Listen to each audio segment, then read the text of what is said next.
I like. Oh, thank fuck it's over, man. It's been over for a while, but today, that was the final. That was the final straw today. I hope it is for a few players. United have lost to a relegated Cardiff City 2-0 at home in our final game of the season. As always, sponsored by the good chaps at BetBull. Check out the link in the description if you'd like to go and give them a download and a follow. I think there's going to be something happening over the summer which you definitely want to be coming and checking out as well. Free app, download it, come from me on there, Mr. Stephen Howson, and we'll talk about my bets in a little bit. Because they may have brought a little ray of sunshine to a pretty shitty day. Positives. Scousers didn't win the league. End of positives. Mason Greenwood. Positive. John Mason wasn't positive. And I've seen some people giving him shit online. But there you go, that's just the way it goes. I thought he was very good today. I thought the other one thing that stood out for me was his decision making when he was under pressure with 2 or 3 men on him and he found the right ball. I don't think he lost it too much. 1 or 2 late on, but that could have been tired or whatever. But early days, first 15, 20 minutes was bang on. He was prepared to take people on. He was prepared to have a goal. If anything, it was as though the lads was trying to set him up for a goal. Yeah, and I think that might have sent us west a little bit early doors because it seemed like they was trying too hard to do that and not really focusing on trying to win the game themselves. But I almost can't fault that sort of loyalty to each other, to be honest, in some ways. Scott McTominay, he was all right in first half in the midfield. Second half, played at centre half. And I can't remember him losing a battle. I think he lost a couple. I think he might have lost one for their goal, actually, the second goal. But I thought he was very assured. And I think it made a little bit of a difference, not a lot of difference, but the fact that there was someone that could actually pass a ball out from the back. And it went forward, not sideways. You lads, is there any positives in there? Because that was... You can't even... Like that. You said it a couple of times on the way back over from the match. The positives at the end of a season, you're supposed to... it's meant to be a nice and relaxing game. You couldn't have asked for a better team to play, really, than a relegated Cardiff. You should have absolutely dicked them.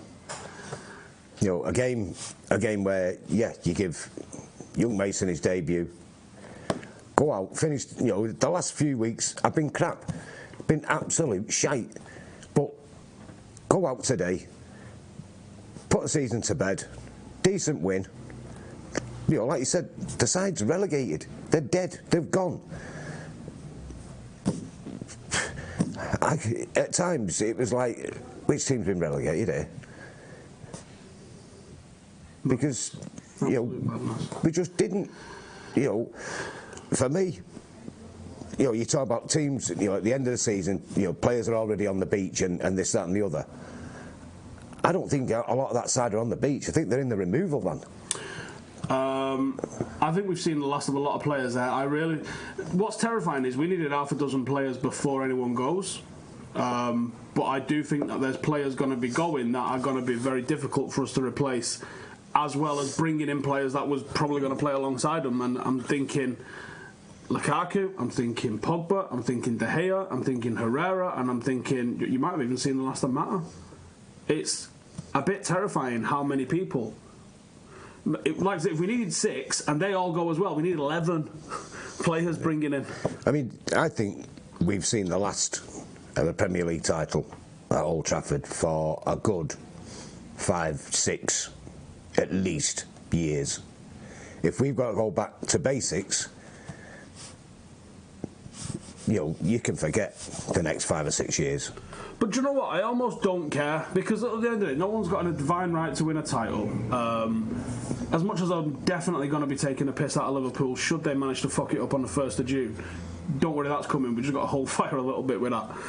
If we're going to take the piss out of Liverpool, you can at least admire that over the last however many years they have built a team. And they have built a team that can compete and has competed. Yeah, so even if it hasn't won anything, it did compete to win, and it's competing to win the biggest trophies. The Premier League took it down to the last day. They did all they could, and they are they're probably favourites to win the Champions League as of now. Ditto with Spurs. It's took them, as much as we take the piss, one of those managers that hasn't won anything is going to win something the next 2 weeks. And it's been a 4-year project for both of those clubs. Yeah. Can we get a 4-year project done here? Because really we had a 2-year project with Jose, which was always going to be a 3-year at most. We had a 3-year project that's only got 2 years in with Louis. We had a 6-year project with Moyes, which lasted 9 months. Someone is going to need time. Unless you want to spend 100 million in every position and buying 11 new players, you're going to need time. Yeah, but the other thing is, like we spoke about, after the game, who's going to want to come? Who's going to want to come here? Yeah. Some guy in the comments here saying, stop mentioning the damn youth. Greenwood was barely in the game. Why do Manchester United fans mention youth? Are you fucking drunk, my friend? Which game was you watching, pal? Mason Greenwood was quality today. It was fantastic. I honestly don't know what you're watching. It's comments like that just make me think that people just don't watch the game and just decide to chat. Utter bollocks. Watching a different game to us, mate. Yeah. Totally different game. The Scousers have made progress. Spurs have made progress. City spent $1 billion to win what now? This is the first one they've retained. What have they won before that? 2? So they've won 4 titles in 10 years of the billion that's been poured into them by Sheikh Mansour. It still takes time. And even with the right appointments they was making behind the scenes, which we've not done, it still took them a long time. And it's took them all this time to actually 10 years to retain one. This problem, or whatever you want to dress it up, because it is. It's a big problem. It's a footballing problem. And I don't think Ed Woodward is the man to get us out of the problem. Oh, what gives you that fucking thought? Logic and common sense? Yeah, I'm afraid. There's times where the lads have been out on tour and, Ed's had to leave the tour early to sort a signing out. That never happened. He was a commercial partner he was signing. Not a player who's going to make the world stand on end in a red shirt. The guy does business. He doesn't do football.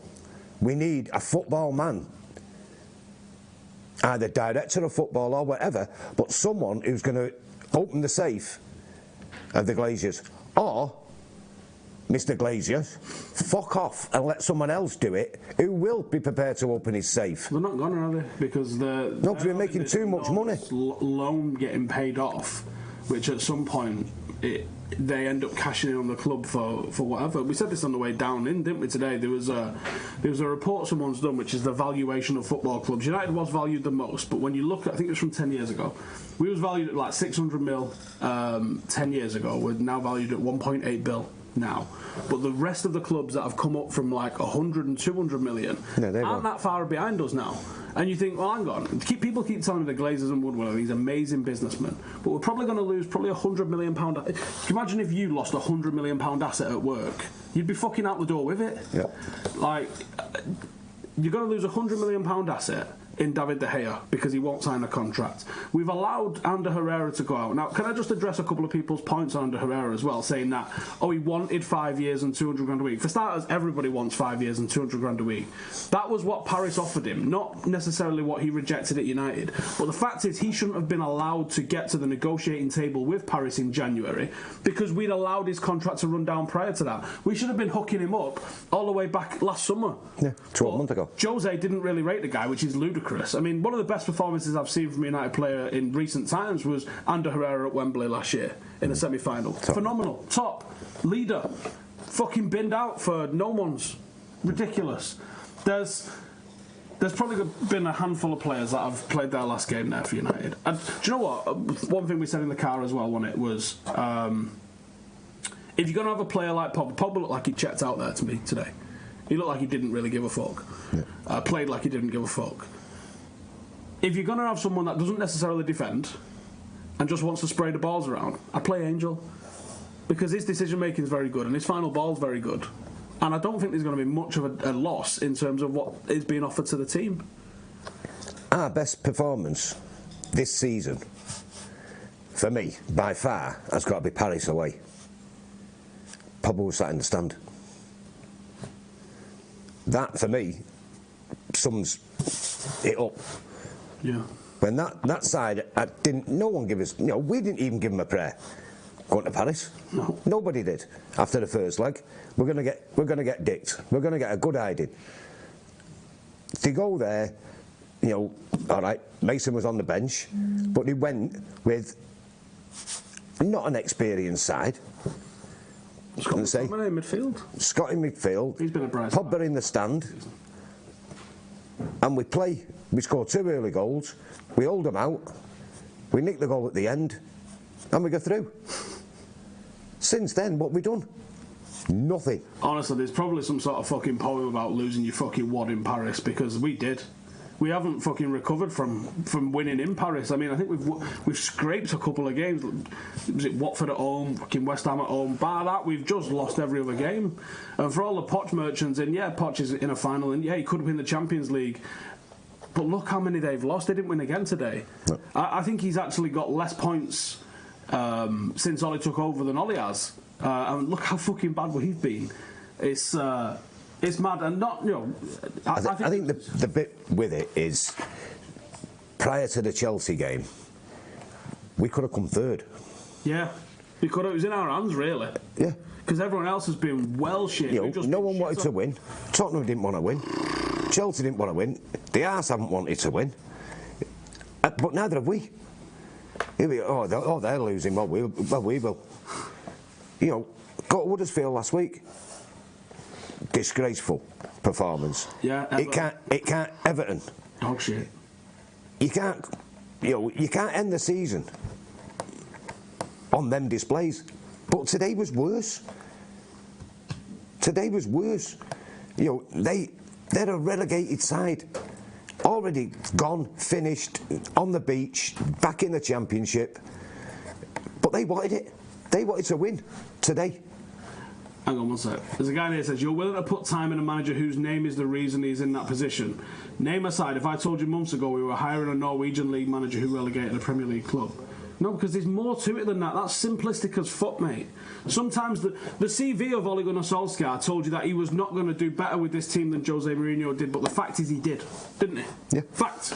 Absolute fact. Even with how shit it ended, he done better than what Jose did with this team, right? Jose Mourinho's CV tells you that he's going to win a league with us. Did he? No, he fucking didn't. So sometimes it's not necessarily about what you're looking about. Where did the manager come from? Well, if I'd have told you a Portuguese league manager who's won the league over in Portugal is going to do the treble with them, and then he's also going to do the same in Italy and win titles in 5 different countries, you wouldn't have believed it. People have to stop putting so much on what managers do. It's about the fucking football team.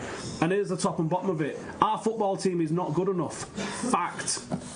End of. Fact. Just, it's not good enough. Whether you can lay the blame at the players, you know, a lot of the players have been blamed for the demise of Mourinho.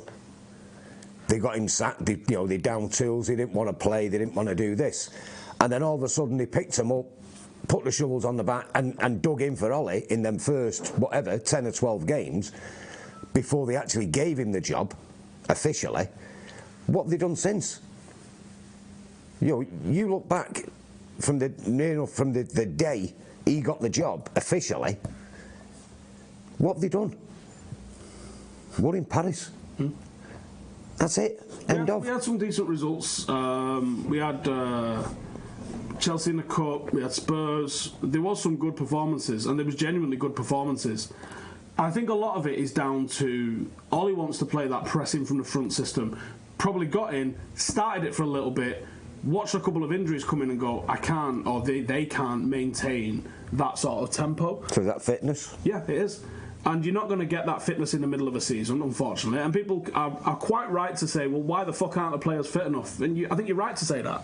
But here's the fact, United are like 19th out of the 20 teams in terms of distance run. That's got to tell you something. And Ole's trying to make them a fast team.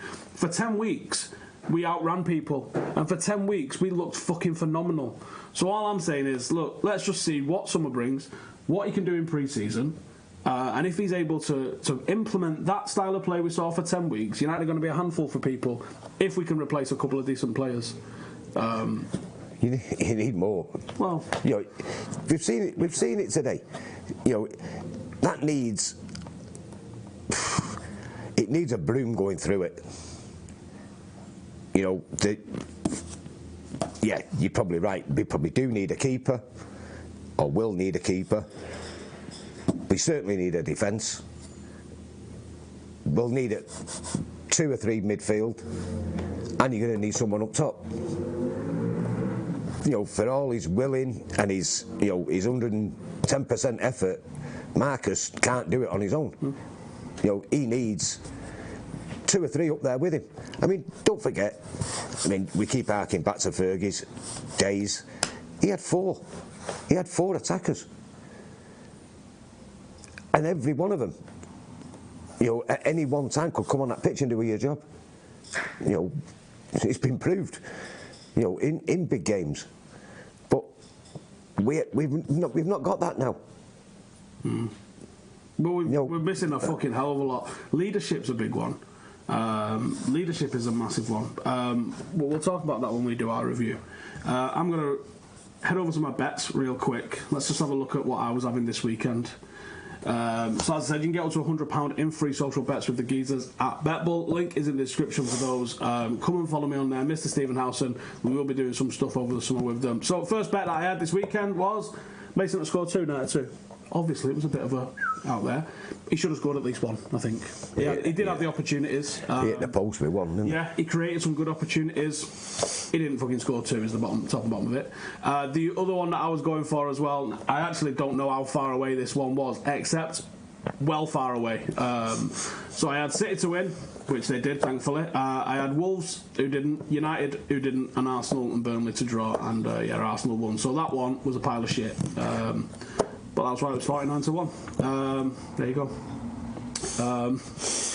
Go and follow the geezers on BetBull in the link in the description. We've got all sorts coming up. There may be a Paddy Evra podcast on its way. There may be someone that may have had a very big hand in the treble. For me, one of the best players in the world in 1999, if not the. Coming up soon, and we should also have Dennis Law over the summer as well.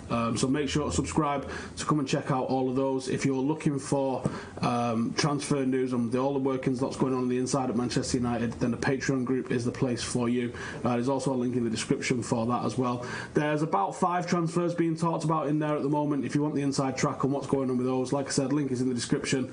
There'll be pretty much daily content coming out on this channel, so make sure to subscribe, and we'll see you in the next one.